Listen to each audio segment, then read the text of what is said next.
हुए हुए अडानी साहब जो तीसरे नंबर पे रिचेस्ट पर्सन बन गए दुनिया के। कल डॉन का एडिटोरियल छपा है इस पे, ठीक है। तो हमने नजर काफी मतलब जिसे कहते हैं ना रखी हुई है कि कहां कहां से माल दुनिया हमें जितने पैसे देगी, मेरा ईमान है कि उसमें से 80-90% हराम खाने में खर्च हो जाएगा। कि आज फिर ये खुशियां मना रहे हैं कि मुबारक हो जी, हमें भीख मिल गई है और आइंदा हम IMF प्रोग्राम में नहीं जाएंगे। जो ये करके जा रहे हैं 4 माह में, जो किया इन्होंने मुल्क के साथ, ये तो अल्लाह ताला माफ करे, पता नहीं अगले 40 साल तक हम IMF के चक्रों से नहीं निकल पाएंगे, जो इन्होंने इन 4 माह में मुल्क की मुशीयत के साथ खिलवाड़ कर छोड़ा है। अब बिजनेस कम्युनिटी भी कह रही कि यार हिंदुस्तान के साथ क्या जाए, हम क्यों थोड़ा सा डगमगा रहे हैं, परेशान हो रहे हैं कि यार पता नहीं हिंदुस्तान से अगर हमने प्याज टमाटर, हालांकि पहले भी हम मंगवाते रहे, ऐसा नहीं था कि पहले नहीं आता था, पहली दफा नहीं है। हम परेशान क्यों हो जाते हैं कि यार मतलब हम कहते हैं यार पता नहीं इससे तो हमारी शायद नाक कट जाएगी, और हमने तो मोदी जी को कहा था आप तो ये आप तो वो है, अब अगर कहेंगे तो पता नहीं क्या हो जाएगा। हालांकि वो इमरान खान साहब कहा करते थे, इस हुकूमत के ना मियां नवाज शरीफ ने कभी कुछ इस तरह की बात की और ना मियां शहबाज शरीफ साहब ने, लेकिन फिर भी शर्मा किस चीज की वजह से रहे हैं? नहीं, मेरा ख्याल है शर्मा नहीं रहे, लेकिन ये कि ये सिर्फ इमरान खान की बात नहीं है। जो गवर्नमेंट भी पाकिस्तान में आती है वो सबसे पहले आते के साथ ही कश्मीर कश्मीर राग अलापती है, और उसके बाद इसी किस्म की बातें चलती रहती है, क्योंकि जाहिर है कि हमारी स्टैब्लिशमेंट की तरफ से उनको यही ऑर्डर गया होता है कि जी आपने ये बताना है कि हिंदुस्तान हमला कर देगा और हमें खा जाएगा। तो इस किस्म की बातें करते करते आप जब इस मुकाम पे पहुंचते हैं कि आपको जरूरत पड़ गई है हिंदुस्तान की, तो जाहिर है थोड़ी बहुत हिचकिचाहट होगी और थोड़ा सा सोच रहे होंगे कि वहां से क्या रिस्पॉन्स आएगा।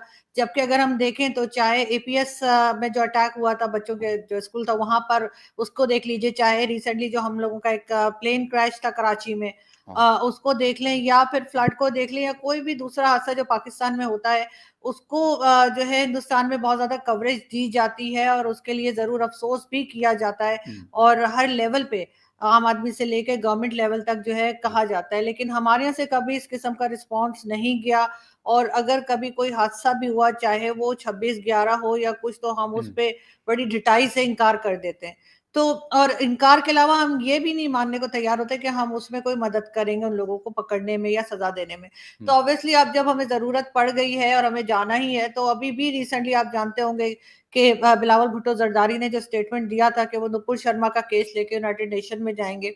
अब एक चीज जिसका पाकिस्तान से कोई लेना देना ही नहीं है, आप बोले कि भी वहां पे पहुंच रहे हैं और बात कर रहे हैं, यहाँ पे कम से कम ये स्टेटमेंट दे रहे हैं, तो जाहिर है इसके बाद अगर हम उस तरफ देखते हैं भारत की तरफ कि जी हमें वेजिटेबल्स चाहिए या हम ट्रेड ओपन करना चाह रहे हैं, क्योंकि वो ट्रेड बंद भी हम ही ने की थी, ये भी मैं बता दूंगी, हिंदुस्तान ने नहीं की थी, वो भी हमारे कारनामा था कि हमने ट्रेड बंद की थी। तो जाहिर है दोबारा से अगर हम उसको ओपन करना चाह रहे हैं तो थोड़ा बहुत शर्मिंदगी तो नहीं कहूंगी, लेकिन थोड़ा सा सोच रहे होंगे कि कहीं ऐसा ना हो कि हिंदुस्तान की तरफ से इनकार हो जाए। को अपने दिमाग से बात निकालनी होगी कि जी हमने जो है वो हर चीज में वहां पे इंडिया में बात करनी है, चाहे 370 हो या कुछ भी हो, क्योंकि ये इन्होंने एक तरीका भी बना रखा है फंड्स लेने का कि अगर हम कश्मीर कश्मीर करते रहेंगे तो फिर इंडिया के साथ एक टेंशन बनी रहेगी, तो जाहिर है उसकी वजह से बजट भी जो है वो फौज का और सबका बढ़ता रहेगा या मिलता रहेगा।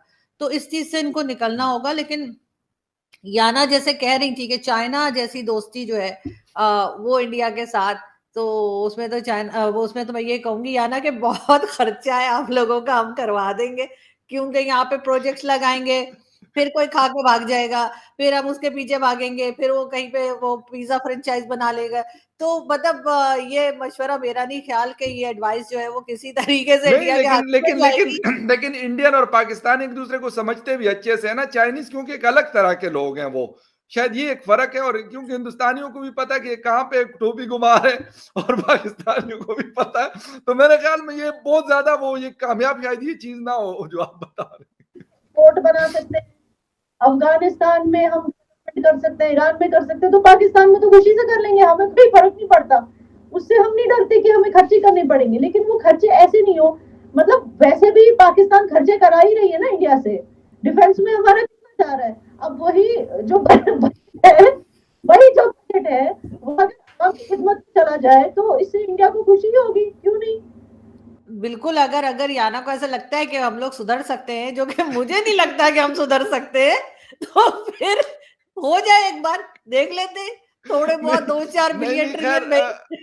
पाकिस्तान और हिंदुस्तान के बीच में पहले भी मसले होते रहेंगे, कोई ऐसा नहीं, 4 जंगें जिन कंट्रीज के बीच में हुई हो तो मसले तो होते होंगे, ये नहीं है कि नहीं, लेकिन बातचीत थी, आना जाना था, वो सब कुछ था। उसने कहा नहीं भाई, मैं तो कश्मीर हाईवे को श्रीनगर हाईवे बना के छोड़ूंगा और याना जी को बता दूं, वैसे मैं पिक्चर भी इनको भिजवाऊंगा।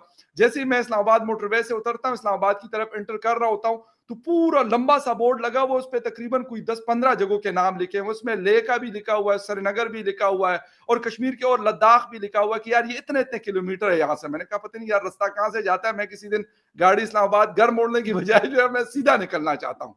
लेकिन अब पता नहीं आगे ये लोग मुझे जाने देंगे कि नहीं, तो क्या कहेंगे। उसके दौर में ज्यादा नुकसान नहीं हुआ इन ताल्लुकात को हिंदुस्तान पाकिस्तान के? नहीं, सबसे पहले तो जैसे आप श्रीनगर हाईवे की बात कर रहे हैं, तो वो मैंने एक मूवी देखी थी इंडियन, उसमें वो बता रहे थे कि जी वो गारमेंट फैक्ट्री में वो कह रहे थे हम जापान से आए थे, उन्होंने कहा जी मैं जापान की तरह यहाँ काम करूंगा। और वहां पे ये होता है कि पहले कॉलर बना लेते हैं, फिर स्लीव्स बना लेते हैं, फिर बाकी शर्ट के जो पार्ट्स है वो बना के फिर आपस में जोड़ देते हैं। तो यहाँ पे भी कुछ ऐसा ही लग रहा है मुझे कि श्रीनगर जो है वो हाईवे हमने बना ली, अब बाकी का कश्मीर भी हम साथ जोड़ देंगे किसी वक्त। तो इमरान खान जाहिर है पहले जब गवर्नमेंट में थे तब वो बहुत बात किया करते थे कश्मीर के लिए, हम चेन बनाया करते थे, हर फ्राइडे को ह्यूमन चेन बनती थी, कभी कहते थे कुछ रोज हर फ्राइडे लोग बाहर खड़े होते थे धूप में ना, और बड़ी गर्मी थी उन दिनों भी। और अब जो है वो जब से गवर्नमेंट से गए हैं तो वो तारीफों पे तारीफें जो है करते चले जा रहे हैं। तो ये तो खैर उनके ऊपर तो नहीं कहा जा सकता, उससे पहले भी इंडिया के साथ टर्म्स जो है वो खराब होते रहे हैं, और सारा ब्लेम इमरान खान पर डाल देना भी ठीक नहीं है। पहले की गवर्नमेंट भी कुछ इसी किस्म के काम करती रही है, क्योंकि जाहिर है इनके पास जब यहाँ के लोगों के प्रॉब्लम सॉल्व करने के लिए कुछ नहीं होता कि ना आप लोगों को जॉब दे पा रहे हैं, ना उनकी जो फैसिलिटीज होती है कि जी बिजली आ रही है, लोड शेडिंग नहीं हो रही, जब इस किस्म की प्रॉब्लम्स आती हैं तो फिर ये कश्मीर कश्मीर का राग अलापना शुरू कर देते हैं।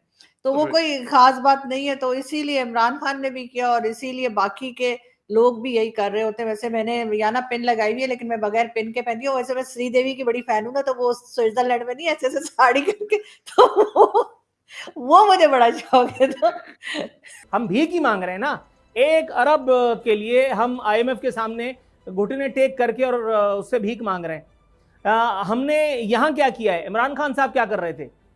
उन्हीं लोगों से हम दोबारा, अच्छा सितम ज़रीफ़ी देखिए कि ये वो सारे वही लोग हैं। अनफॉर्चुनेटली अब मुझे वो PTI वाला कह देगा कोई कि मैं PTI के नज़रिए को आगे बढ़ा रहा हूँ। यार वो लोग जो मुल्क से बाहर बैठे हैं, नेशनल एक्सचेकर में कंट्रीब्यूट करते हैं, आपके पास जब आफत आती है तो आप उनके आगे फिर हाथ फैला देते हो, लेकिन वो जब आपसे वोट का हक मांगते हैं तो आपको मौत आने लगती है। इसके ऊपर अदालतें ऑब्जर्वेशन दे रही हैं, लेकिन नून लीग एंड कंपनी कहती है कि नहीं, ये अगर हो गया तो फिर तो ये सारा वोट इमरान खान का है। इमरान खान के बुक्स के चक्कर में उनको वोट का हक नहीं मिलेगा। आपको इमरान खान ही की जरूरत पड़ती है कि इमरान खान आकर के आपकी मदद करे। दूसरी तरफ बिलावल साहब अपनी बुलंद बांग आवाज से जो है वो पैसे मांगते हैं।